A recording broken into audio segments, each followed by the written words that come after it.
আজকে বাজার থেকে আমাদের দেশি চিংড়ি এনেছে, থোড়া থোড়া চিংড়ি। সেই জন্য আমার মেয়ে বলে আমি ভাতে খাবো, তার জন্য বড় বড় চিংড়ি মাছগুলো বেছে নিচ্ছি, বেছে একটা বাটির মধ্যে রাখছি।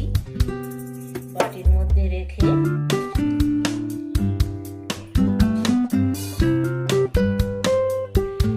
এবার মশলা দেবো, লঙ্কা গুঁড়ো,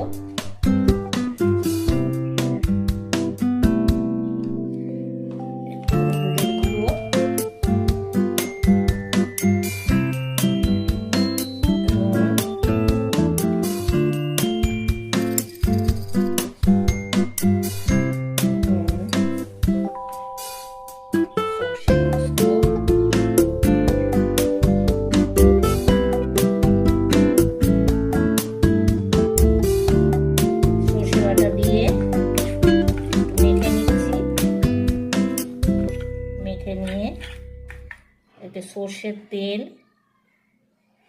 দিয়ে দিলাম,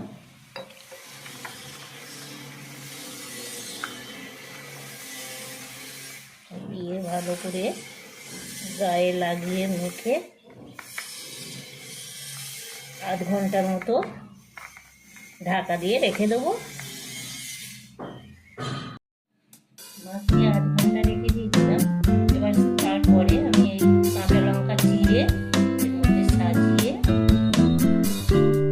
আমাদের ভাত হয়ে গেছে। ভাতের চেয়ে হাঁড়িতে করে, হাঁড়ির জন্য তাতে রেখে দিতে পারেন, আর কেউ বা প্রেসার কুকারে করে ভাতের সঙ্গে দিয়ে এবারে এটাকে ঢাকনা বন্ধ করে আবার আধ ঘন্টার মতো রেখে দিতে হবে। তারপরে আবার আধ ঘন্টা পরে খুলে দেখতে হবে ঠিক আছে। আধ ঘন্টা হয়ে গেছে, এবারে ঢাকনাটা খুলি। খুব সুন্দর হয়ে গেছে। এবারে তুলে জায়গায় রেখে দিই। হয়ে গেছে আমাদের